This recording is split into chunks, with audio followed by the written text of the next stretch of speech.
giving me wind and rain. You're some kind of butterfly. Baby, you give me midnight. Nothing says authenticity like setting up flights and making sure you look your best. This feels really vulnerable. I haven't been the most honest with you guys. Just finished therapy. Let's talk about it. This is kind of an abnormal type video for me. It should be more normal. If I were holding myself more accountable, this would be the normal. No makeup, chill, just me, which is sometimes scary, especially online. As stupid as it is, you can build a platform to 1 million, 2 million, 3 million followers and still feel afraid of your own shadow. I just finished therapy and there was this one video my therapist showed me. The analogy is that you're driving your bus and you pick up other passengers, and those passengers on your bus are other negative voices from maybe your past that are projections onto you by other people that kind of drive your bus for you, even if you're the one technically driving. For instance, there was different exits along this driving path where it's like going on a date or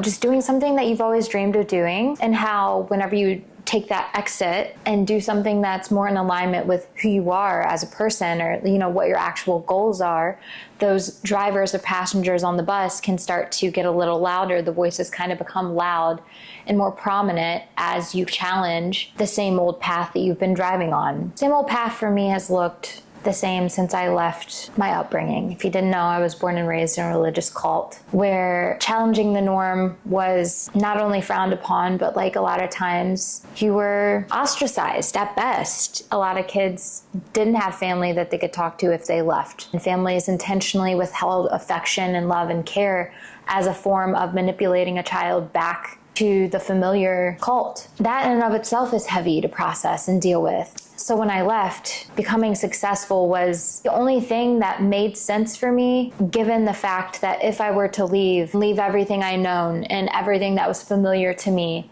and not become successful, I was just another story in their hat. So I tried out a bunch of things. The thing that worked for me was modeling, and then showing off online, and then OnlyFans, and so many other platforms kind of doing the same thing, different day, because if I was gonna leave, I was gonna at least be a successful leaving story so that they couldn't at least say I wasn't doing something more with my life. And it's not all that. Things that go into, putting yourself out there and then performing well, it's definitely an ego boost, a dopamine hit, regardless of your upbringing or whatever.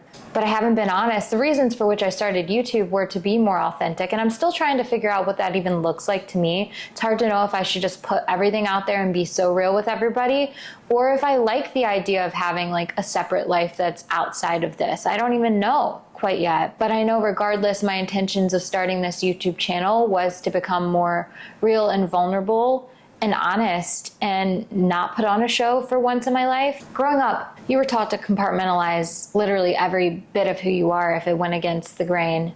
And going against the grain in smaller communities could be as simple as listening to normal music or dancing. And so that's been something I've had to process too. It's like some of you all have asked me, how have I had such expansive growth in my close-knit family since this is the way things were? And obviously my response to those comments were a lot of biting both of our tongues because we have ideologies at this point that butt heads, and on my end at least, therapy. That's true, but I think that there's so much nuance to even that. What do I do? Make a whole video talking about how hard it's been to even have a relationship that's like functional with people that you care about and love? Yeah, of course I could, but it's really, really hard to be not only vulnerable to you all, but to have still respect for those people that are important to me. My ideas around love have been something I've really been challenging myself with, because I think I grew up being taught that love was conformment, obedience, submission, making yourself smaller in any capacity in order to secure a stable spot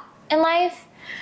And I found that I was doing that not only in my relationships, but with my work. What's working for me financially, which, obviously there's layers to this, because some people never get to the point where their finances are working for them, period. So I know in that regard, I'm very fortunate. And I know some people will just never even get to question whether something is fulfilling. A way of healing my inner child has been taking care of myself. I found that even how I've learned to love myself is by making myself smaller and giving myself the very least of what I need. And I've noticed that in such micro ways. I guess I kind of shoot myself in my own foot with the content that I post, because on one hand, it's successful. On the other hand, once in a blue moon, I post stuff that's not posed and performative, which they're both me. Those two people are both me. I'm more than just those two things. But I think I kind of start to get in an echo chamber of content that I post because it performs well. Because then the things that like I actually want to post about, just sitting down and talking and not posing for a second, they don't perform as well because I've curated an audience that only wants me to perform. And it becomes an echo chamber of performance. And then I'm like, those other things where I'm not performing aren't doing well, but it's because of the fact that I've grown an audience that's based on a performance. But it's hard because I'm both those things. I love performing. I love attention.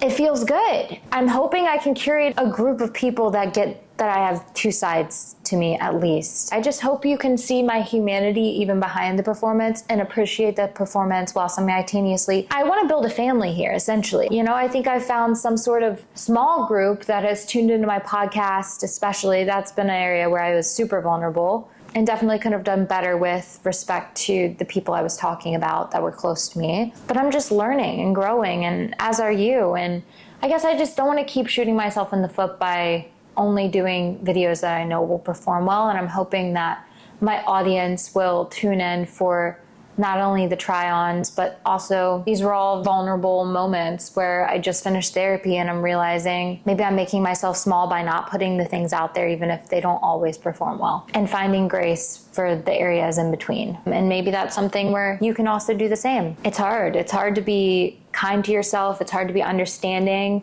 But I also find that those areas where you've met yourself in those ways are ways that you can hold space for other people. And ultimately, connection is what my life is all about. And I hope that's what your life is all about if you're watching this. So that was kind of the talk around therapy today, was that little bus segment.